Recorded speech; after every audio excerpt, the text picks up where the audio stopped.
Clear. Thank you. Anybody? All right. Good. Remember that creative writing is due tonight. By Jupiter grades, you have just under 12 hours to work on that. So if you haven't finished it yet, please do so.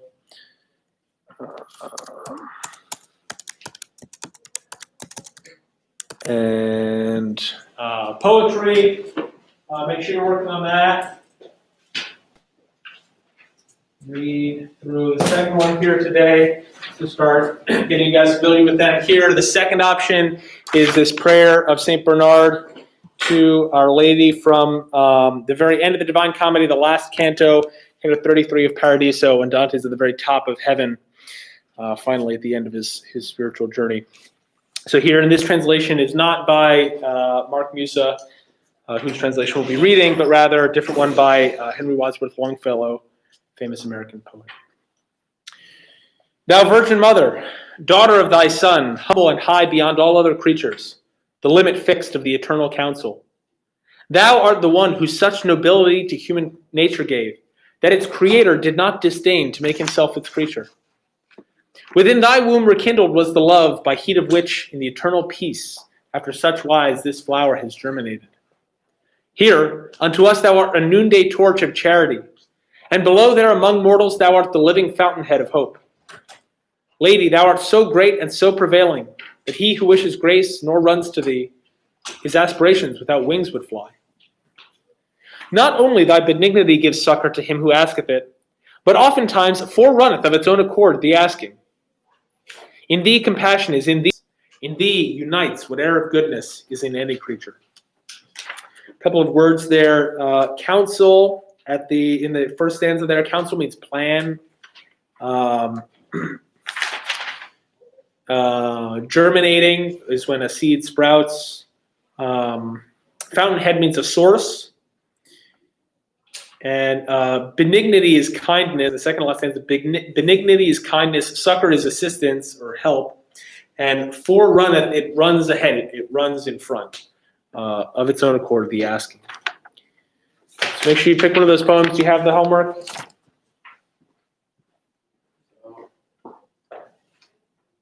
Yep.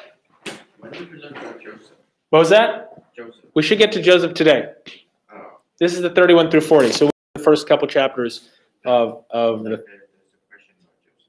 Yeah. 21 to 30. Nope. No, he's on the 31 through 40 questions. Oh, but Oh, sorry. Yeah. Joseph. Yeah, Joseph. Sorry. Joseph does appear. Yes, he first appears in 21 through 30. Who's Joseph? Or why do we care? And why do we care about him in particular? What makes him special? He's the Yeah, whose son is he?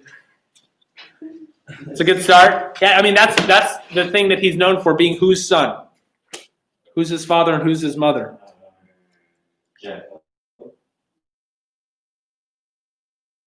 Jacob is his father. It's in chapter 30. Jacob is his father, and who's his mother? isn't it?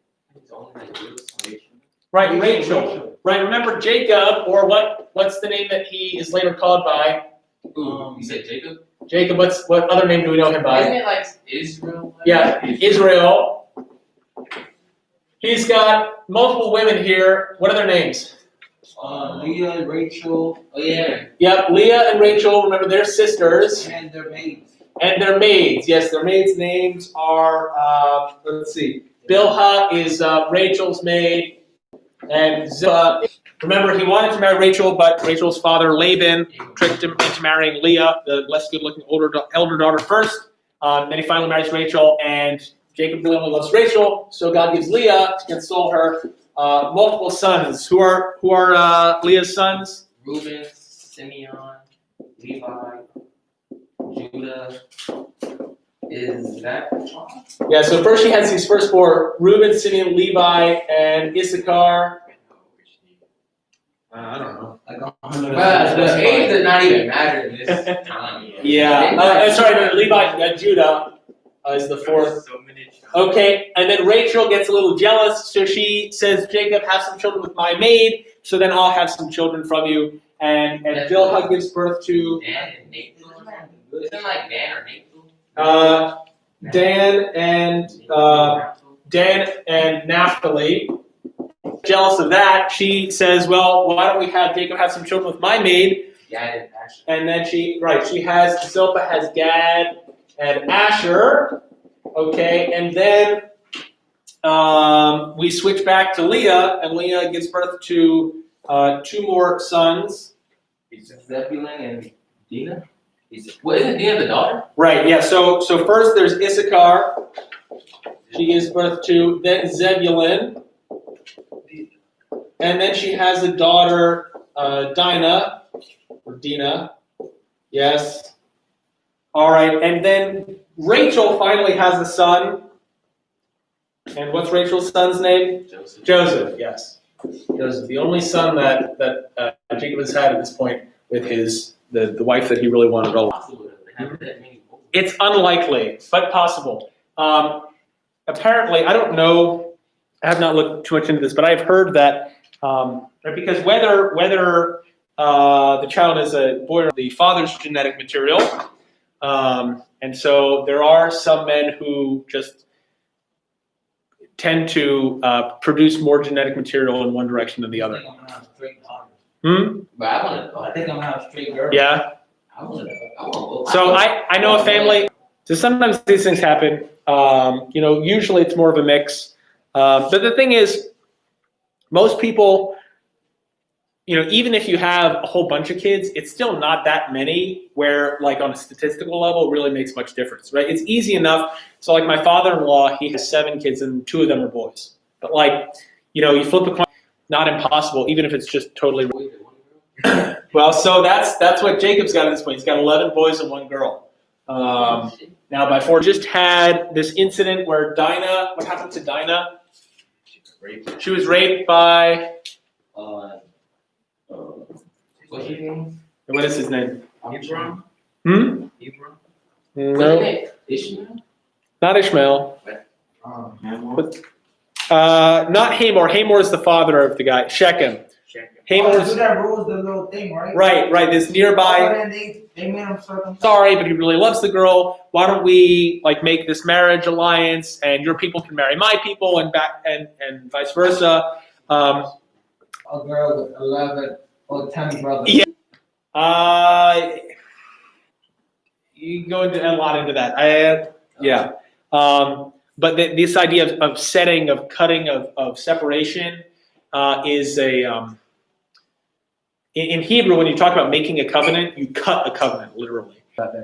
So and then so Levi and Simeon say, well, you and all the men in your town have to be circumcised. And then a couple of days after that, while the men are all still at home in pain, Simeon and Levi come and they kill all of them, and they take the women and the money and the houses and everything. When you fled from your brother Esau, remember Jacob had this dream at Bethel of the ladder.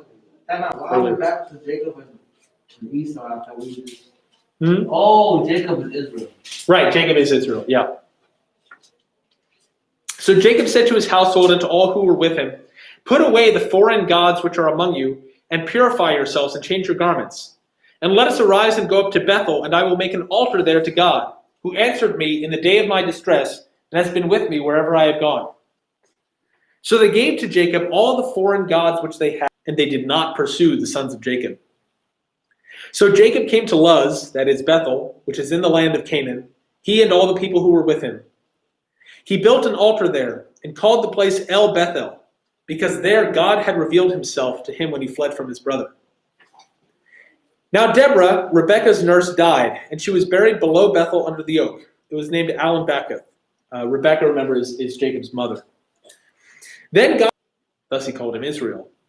God also said to him, "I am God Almighty. Be fruitful and multiply. A nation and a company of nations shall come from you." And then God went up from him in the place where he had spoken with him. Jacob set up a pillar in the place where he had spoken with him, a pillar of stone, and he poured out a drink offering on it. He also poured oil on it. So Jacob named the place where God had spoken with him Bethel. Then they journeyed from Bethel, and there was still some distance to go to Ephrath. And when there was still some distance to go to Ephrath, Rachel began to give birth, and she suffered severe labor, that she named him Ben-Oni. but his father called him Benjamin. So Rachel died and was buried on the way to Ephrath, that is Bethlehem. It came about, while Israel was dwelling in that land, that Reuben went and lay with Bilhah, his father's concubine, and Israel heard of it. Now, sons of Levi, Reuben, Jacob's firstborn, then Simeon and Levi, and Judah and Issachar and Zebulun. The sons of Rachel, Joseph and Benjamin, the sons of Jacob who were born to him in Paddan Aram. Jacob came to his father Isaac, his last, and died, and was gathered to his people, and an old man of ripe age. And his sons Esau and Jacob buried him.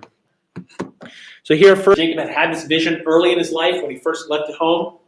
And there, they apparently had these strange gods. These are idols of various gods that they were worshiping. They take them, they get rid of them, and they make this altar to God there. As they're on this journey from Bethel to this other place, Ephrath, what happens to Rachel? What happens to Rachel while they're on? She what? She gives birth to another son, Benjamin. But what happens to Rachel? Right, she dies in childbirth. Yes. So, Rachel, the woman that Jacob truly loved, dies here, giving birth to a second son for him. And then shortly thereafter, they arrive. They get to Isaac, Jacob's father, and Isaac dies. And Jacob, or Israel, and his brother Esau bury their father Isaac. So all in all, we've got the 12 sons of Jacob, the 12 sons of Israel, 12 being one of these symbolic numbers. So the 6 from Leah, and then 2 each from Rachel, Bilhah, and Zilpah. All right. 36. 36, we're going to skip because that's descendants of Esau and all their different tribes and everything. A lot of names. Move on to 37. Now Jacob lived in the land where his father had sojourned, in the land of Canaan. These are the records of the generations of Jacob. Joseph, remember Rachel's firstborn, when 17 years of age, was pasturing the flock with his brothers while he was still a youth, along with the sons of Bilhah and the sons of Zilpah, his father's wives. And Joseph brought back a bad report about them to their father. Now, Israel loved Joseph more than all his sons, because he was the son of his old age, and he made him a vari-colored tunic. His brothers saw that their father loved him more than all his brothers, and so they hated him and could not speak to him on friendly terms. Then Joseph had a dream, and lo, my sheaf rose up and also stood erect. And behold, your sheaves gathered around and bowed down to my sheaf. Then his brothers said to him, "Are you actually going to reign over us? Or are you really going to rule over us?"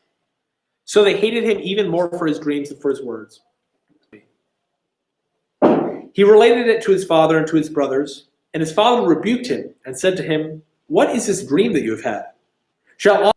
Then his brothers went to pasture their father's flock in Shechem. Israel said to Joseph, "Are not your brothers pasturing the flock in Shechem? Come, and I will send you to them." And he said to him, "I will go."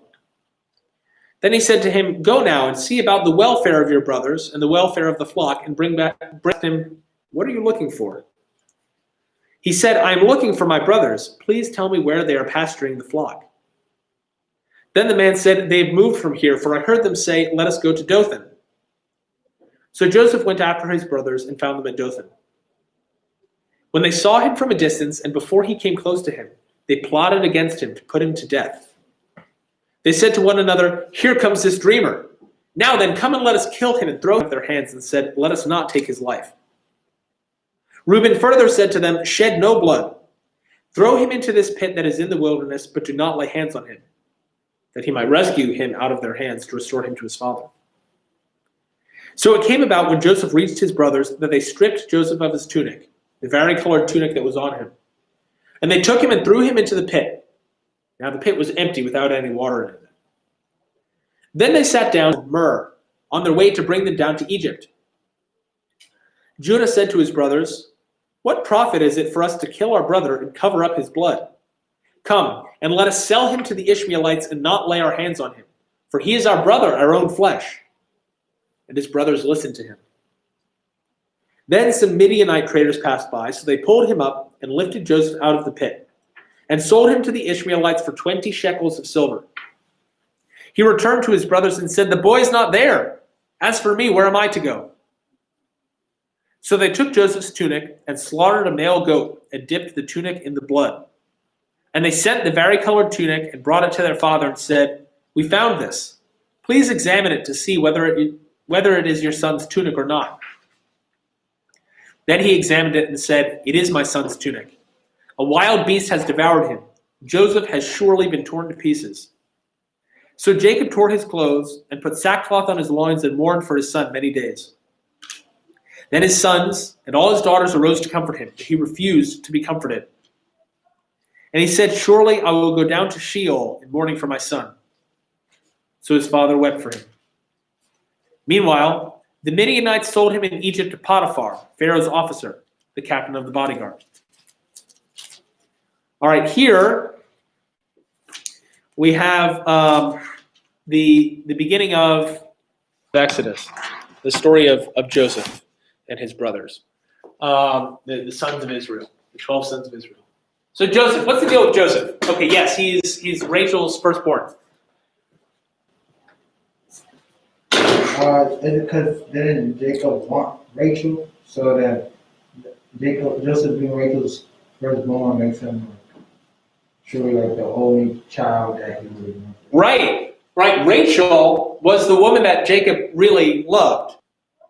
And so what are some of the aspects of the special treatment that Joseph gets? How does Jacob or Israel treat Joseph differently? What does he give him? The beginning of 37.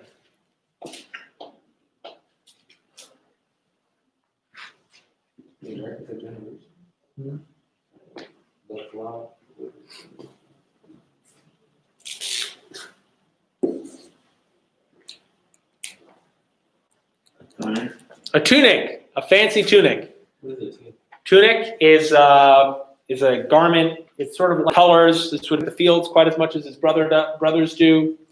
And in addition to getting this gift from Jacob, Joseph also gets something from God.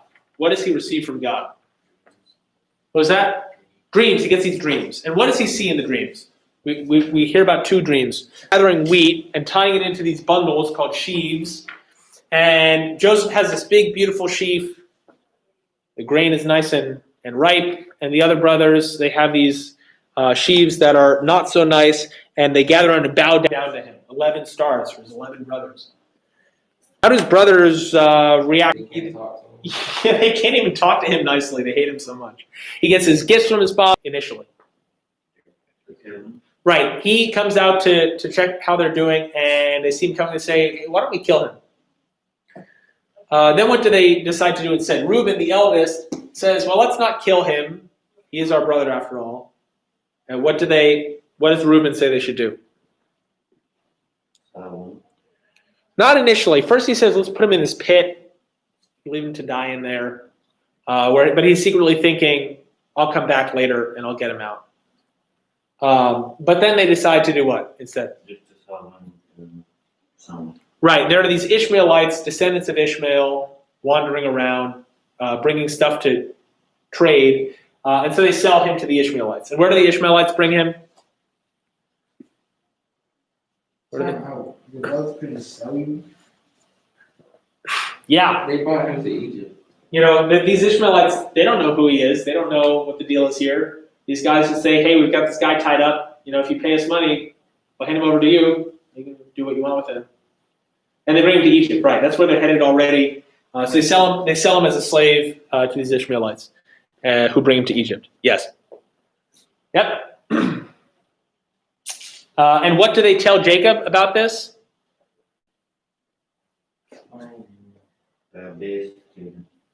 Right. They say some wild beast came and killed him. How do they trick Jacob? They said that they took his clothes, they took his garments, Mm-hmm. and tore them up. And what else did they do? They put what? Blood on it, right? They kill a goat. They put goat blood all over them. They rip them up. They say, "Hey, Dad, is this Joseph's tunic?" He says, oh my gosh, it is. Some animal must have killed him. Yes. And he goes down to Egypt, and he gets sold to this guy Potiphar, who we'll hear more about. All right, 38. We're going to leave the... we're not going to hear about Joseph for another chapter. We're sort of left in the dark as to what's happening to him during this time. We're going to hear about Judah, his brother. And it came about at that time that Judah departed from his brothers and visited a certain Adullamite, whose name was Hira. Judah saw there a daughter of a certain Canaanite, whose name was Shua, and he took her and went into her. So she conceived and bore a son, and he named him for him. Now Judah took a wife for his firstborn, and her name was Tamar. So Judah's got these children with his soul in the sight of the Lord, so the Lord took his life. Then Judah said to Onan, his second son, go into your brother's wife and perform your duty as a brother-in-law to her, and raise up offspring for your brother. This was something that they would do, is if the man died and he didn't have any children. So when he went into his brother's wife, he wasted his seed on the ground in order not to give offspring to his brother. But what he did was displeasing in the sight of the Lord, for he thought, I am afraid that he too may die like his brothers. So Tamar went and lived in her father's house. After the first two brothers die, Shelah, the third son, is not old enough. So he says, well, you can go be a widow for a while until my son gets older. Now after a considerable time, Shua's daughter, the wife of Judah, died. To Tamar, behold, your father-in-law is going up to Timnah to shear his sheep. So she removed her widow's garments and covered herself with a veil, and wrapped herself, and sat in the yard. He thought she was a harlot, for she had covered her face. So he turned aside to her by the road and said, here now, let me come in to you. For he did not know that she said, moreover, will you give a pledge until you send it? He said, what pledge shall I give you? And she said, your seal and your cord and your staff that is in your hand. So he gave them to her and went into her, and she conceived by him. Then she arose and departed and removed her veil. When Judah sent the young goat by his friend the Adullamite, they said, there has been no temple prostitute here. So he returned to Judah and said, I did not find laughingstock. After all, I sent this young goat, but you did not find her. Now it was about 3 months later that Judah was informed, your daughter-in-law Tamar has played the harlot, and behold, she is also with child by harlotry. I am with child by the man to whom these things belong.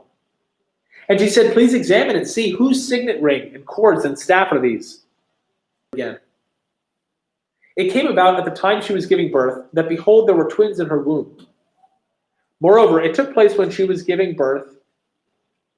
But it came about as he drew back his hand that, behold, his brother came out. Then she said, what a breach you have made for yourself. So he was named Perez. Odd incident with Judah.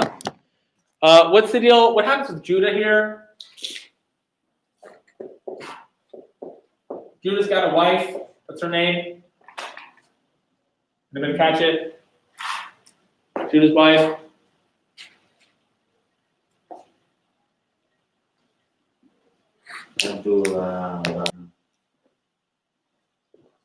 This is an S. Shua, yes. And he has 3 sons, Onan,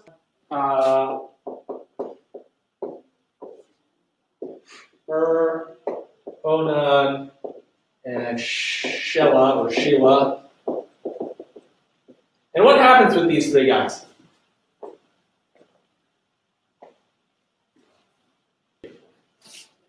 With Judah and his sons. 2 of them die. 2 of them die. Why? What's the connection here?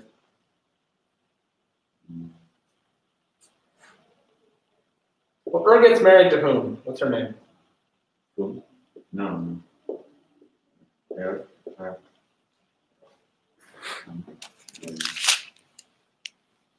right, verse 6. Now Judah took a wife for his firstborn, and her name was Tamar. Passes on to brother number 2. That's what you would do. They say, Onan, have some kids for your dead brother using his wife. That's the practice here. And what happens to Onan? He dies too. Yeah, he spills his seed on the ground because he doesn't want to conceive children for his brother. And so God kills him also. All right, now, so Tamar should now pass on to Shelah at this point. But what happens? Well, what's the problem? Why can't Shelah? Judas to remain a widow. Right, remain a widow until what? Until Shara. Right, until he grows. It didn't work out so well with them and Tamar. So this is what you would expect to happen, but combination of Sheila's age and Judah's concerns. So what does Tamar do? What does she do? Lives. She removed the garment, covered his face, covered his face, turned his head, heavily, and not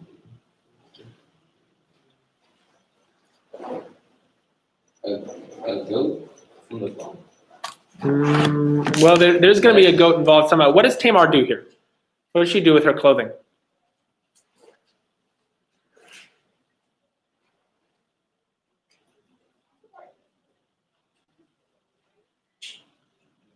She removed the goat's garments. And Covered her. I said that. yeah, and covers herself up. So, Okay, and so come on in. For John. Thank you. And notice she does this because she saw that Sheila had grown up and she had not been given to him as a wife. So she waited around for Sheila to grow up. He grows up. Judah hasn't followed through. And so she dressed herself like this. And what happens in verse 15? What happens when Judah passes by? He sees Tamar dressed up like this and he thinks,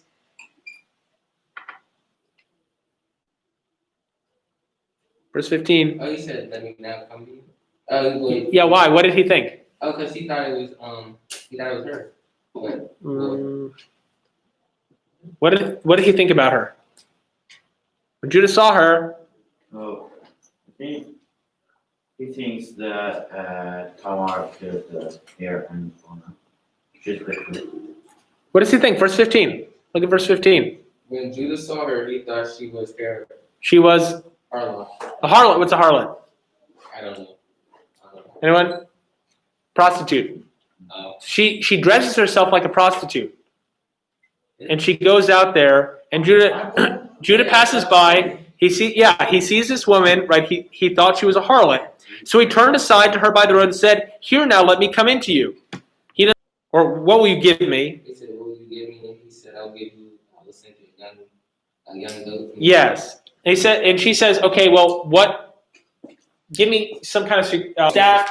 Give me your staff and your seal." Right, exactly like that, right? She's like, "Give me your phone or your keys to your wallet or something that I know you're going to follow through." Okay, so, and he says, "Fine." He gives her this stuff. She gets pregnant. And then Judah finds out that she's pregnant. And I think she's a prostitute and sleeping with him. And she gets pregnant. Judah figures out, maybe that wasn't actually a prostitute there, because when he sends the guy to give her the goat, everybody says, "I don't know what you're talking about. We don't have any temple prostitutes here." And that she was supposed to be a widow to marry my son, but I did not find her. 3 months later, that Judah was in. Out and let her be burned. Right. What do you mean she was sleeping around? She was being a prostitute. She was supposed to be being a widow. Let's burn her. And Tamar then says, "Well, okay, I'm pregnant because of the man that I slept with, and here are the things that he gave me." And she shows them to Judah, and what does Judah realize?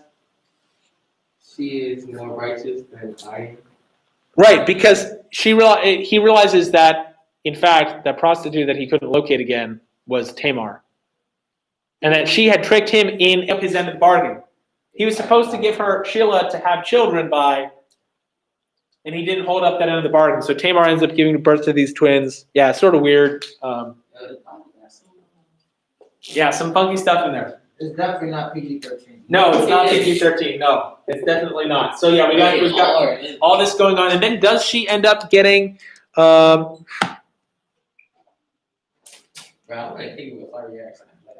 Anyway, she has twins. It's not clear here at least whether she then ends up getting married to Sheila. But anyway, yes. Okay, weird stuff going on. Thank you very much. Have a good weekend. We get